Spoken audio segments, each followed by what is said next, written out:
आज का इंसान एक घर के अंदर 4 सदस्य होने के बावजूद भी इंसान अपने परिवार को सही से नहीं चला पाता, लेकिन वो परमात्मा जिसकी लाखों करोड़ों संतानें हैं, कौन इनका पालन पोषण कर रहा है, कौन इनको पाल रहा है, कौन इनको जीवन दे रहा है।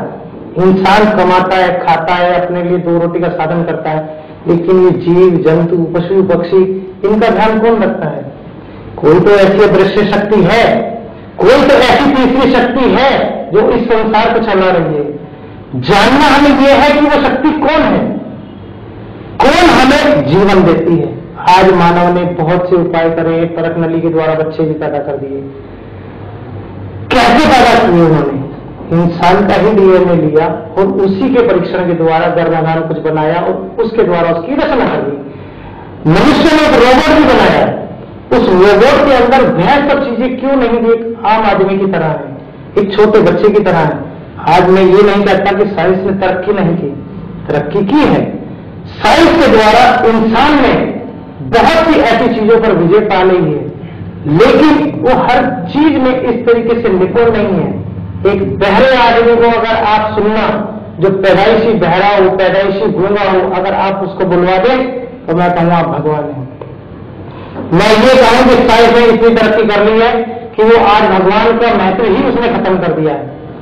इंसान कहता है मैंने जहाज बनाया, मैंने स्कूटर बनाया, मोटरसाइकिल बनाई, कुछ बनाया।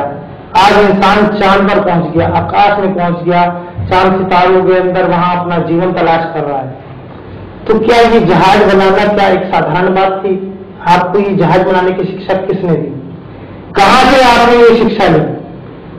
देखिए, इसके लिए बहुत गहराई में हमें जाना पड़ेगा, क्योंकि हर इंसान को जब भोजन कराना भी इंसान को मां ने सिखाया। मां कौन है? गुरु बताते हैं। मां कौन है? भगवान बताते हैं। कहते हैं भगवान का दूसरा रूप मां का होता है। मां अपने बच्चे को चलना सिखाती है, बोलना सिखाती है, खाना सिखाती है, पीना सिखाती है। तो सबसे बड़ी गुरु कौन है? मां। एक शिक्षक होता है, शिक्षक कहता है कि मैं तुम्हें पढ़ना सिखाता हूं, तो क्या वो भगवान हो जाता है? मां ने हमें पालना सिखाया, चलना सिखाया, उससे बड़ा तो भगवान हमारे लिए कोई और हो ही नहीं सकता। तो जब वो भगवान नहीं है, वो शिक्षक भगवान नहीं है, तो गुरु जो है, गुरु केवल एक शिक्षक की भांति है, जो हमें बता सकता है कि हमारा रास्ता कहां है। हम कहते हैं कि यहां अंतर परम ज्योति है। अगर आप इसे देखते हैं भक्ति के माध्यम से, तो आप इसे देखिए कि कितने लोगों की ये परम ज्योति, जो अंतर ज्योति है, उन्हें दिखाई दी है। ऐसे बहुत से आपको उदाहरण मिल जाएंगे, लाखों करोड़ों मिल जाएंगे।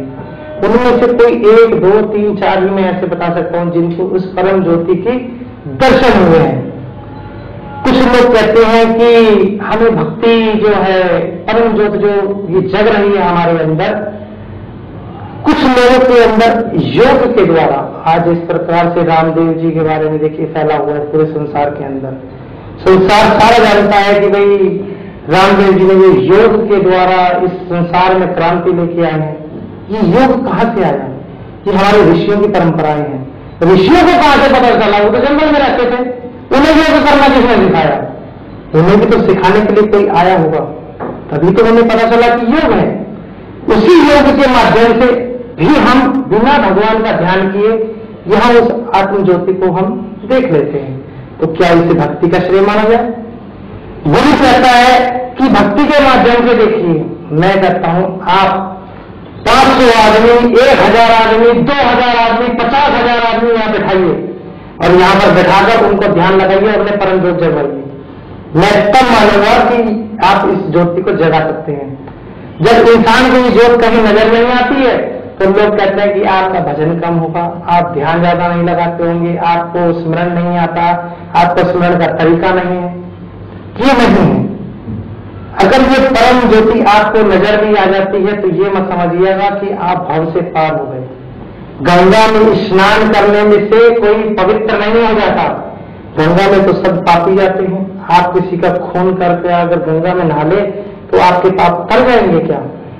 आपके कर्मों का फल कौन भोगेगा? जब आप अपने कर्मों का फल भोगेंगे तभी तो आपको पता चलेगा कि आपने पाप कर्म किया था।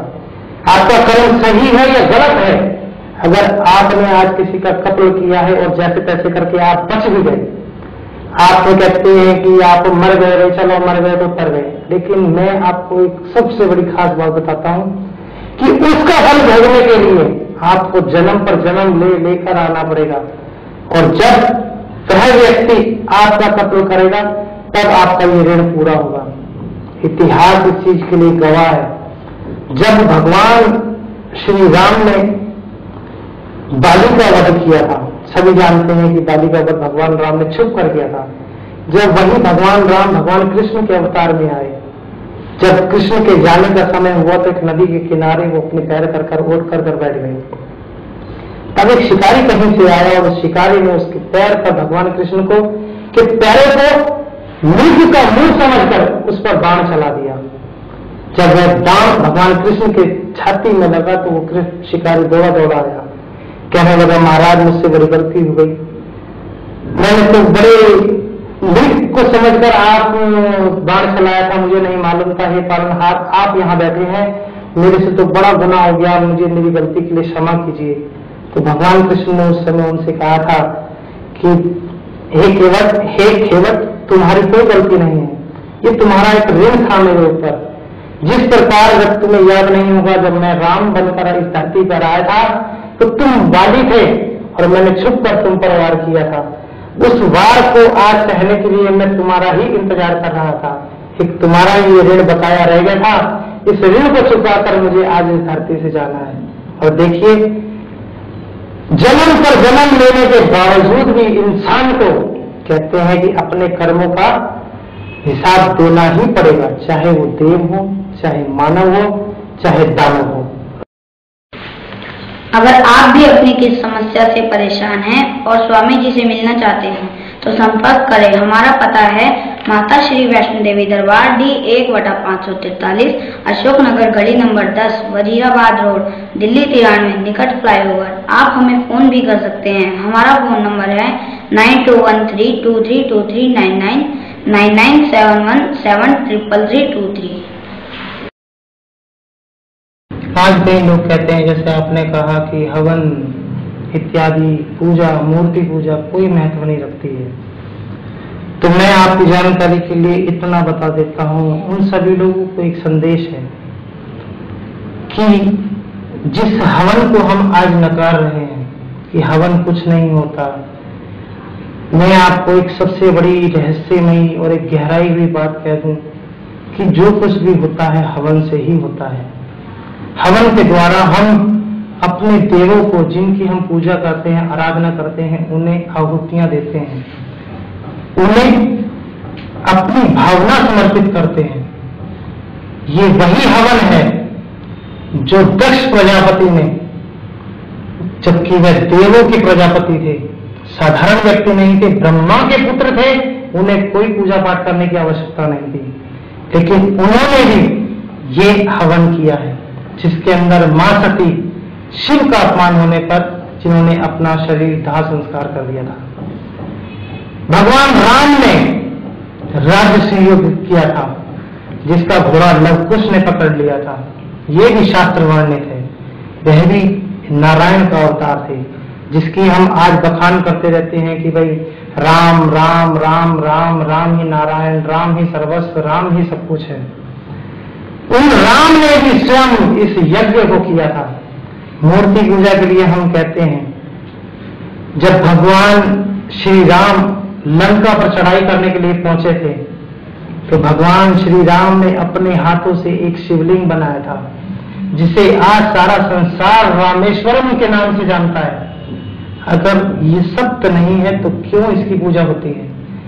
जब भगवान श्री राम ने रावण के ऊपर विजय करने के लिए, उन्हें भी थोड़ी आशंका थी कि रावण एक बहुत बड़ा राक्षस है, पता नहीं उसका व्यवहार कैसा होगा, उसकी शक्तियां कैसी होंगी, तो उन्होंने विजय प्राप्त करने के लिए कहते हैं उन पावन 9 दिनों के अंदर महामाई दुर्गा जी की स्तुति करी थी। 9वें दिन जब महामाई दुर्गा जी ने प्रसन्न होकर उन्हें विजय श्री का वरदान दिया, तब 10वें दिन श्री राम ने रावण का संहार किया था। तो देवों का महत्व तो वहां से चला आया है। यही जो यज्ञ है भगवान कृष्ण ने पांडवों से भी करवाया था। और उसी पांडवों के उस यज्ञ के अंदर भगवान कृष्ण ने स्वयं जब यज्ञ के बाद ऋषियों को भोजन कराया था तो उसकी झूठी पत्तल भी उठाई थी। ये साक्षात गवाह है हम किस चीज को नकारने की कोशिश कर रहे हैं। एक तरफ तो हम राम राम राम राम करे जा रहे हैं और एक तरफ दुनिया को इस राम से दूर किए जा रहे हैं। वास्तविकता की ओर जाने के लिए हमें अंतर गहराई में जाना पड़ेगा। क्या हमारी करनी और कथनी एक ही है? हमारे कथन तो कुछ और है लेकिन हमारी करनी कुछ और है। हम एक तरफ इंसान को भगवान का नाम जपवा रहे हैं और दूसरी ओर उसके राह से उसको भटका रहे हैं। मूर्ति पूजा कहते हैं कि भाई मूर्ति पूजा कोई महत्व नहीं रखती। मैं नहीं जानता किसने ये परंपराएं शुरू करी, कौन वो थे लोग जिन्होंने इस प्रकार की परंपराएं शुरू करी हैं कि मूर्ति पूजा कोई महत्व नहीं रखती। मूर्ति पूजा के बगैर एक बार बताइए, अगर आप कहें कि भाई आपके कोई ऐसे देव हैं या कोई आपके जानकार हैं, आपके पिताजी हैं, आपके पिताजी इस दुनिया में नहीं है, आप अपने पिताजी को कैसे पहचानेंगे? जवाब दीजिए इस बात का। अगर आपके पास उनकी कोई तस्वीर है, कोई अक्स है, तो आप उसको देखकर तुरंत कहेंगे कि ये मेरे पिता हैं। अगर आपको किसी और की तस्वीर दिखाई दी जाए तो क्या आप उसे कहेंगे कि ये मेरे पिता हैं, ये मेरी माता है या मेरी बहन है? नहीं। हमें उस भगवान को, उस परमात्मा को पहचानने के लिए उस अक्ष का रूप देना पड़ता है। आज इंसान कहता है कि मूर्ति पूजा का कोई महत्व नहीं। हर एक बात बताइए, हम ये कहते हैं कि मूर्ति है, शिव है, पिंड के स्वरूप में है। भगवान श्री राम है, दो भुजाधारी हैं, कांधे पर धनुष है। भगवान कृष्ण है, हाथों में चक्र ले रखा है, मुरली बजाते हैं। मां भगवती दुर्गा जी हैं, अष्टभुजाधारी हैं, सिंह पर सवार हैं। हमने एक बार बताइए, कभी किसी को ये क्यों नहीं कहा कि ये कृष्ण जी कृष्ण नहीं है, ये साईं बाबा है? हमने राम को कभी क्यों नहीं कहा कि ये महात्मा बुद्ध है? हमने माता रानी को क्यों नहीं कहा कि ये दुर्गा नहीं है, महाकाली है? हम कहते हैं कि ये दुर्गा जी हैं, इनके 8 भुजाधारी हैं, इनके हाथों में अस्त्र शस्त्र हैं, सिंह पे सवार हैं। तो हमारे अंदर ये कहां से प्राचीनता चली आई? जिस प्रकार हम अपने पिता को देखकर पहचान जाते हैं कि ये हमारे पिता हैं, उसी प्रकार हम उन देवों को देखकर पहचान जाते हैं कि ये हमारी माँ है, ये विष्णु है, ये शिव है, ये राम है, ये कृष्ण है। इन्हीं के नाम किसने दिए? जिन्होंने इन्हें देखा है। किन्होंने इन्हें देखा है? हमारे पूर्वजों ने।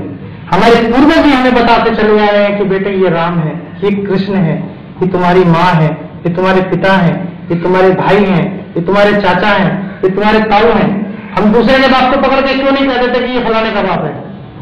उसी को क्यों कहते हैं? क्योंकि किसी न किसी ने तो देखा है। अब उसे देखने के बहाने अब हमारे मन में उसके प्रति श्रद्धा उत्पन्न हो जाती है। चाहे तो हम उसकी तस्वीर रखकर भी पूजा कर सकते हैं।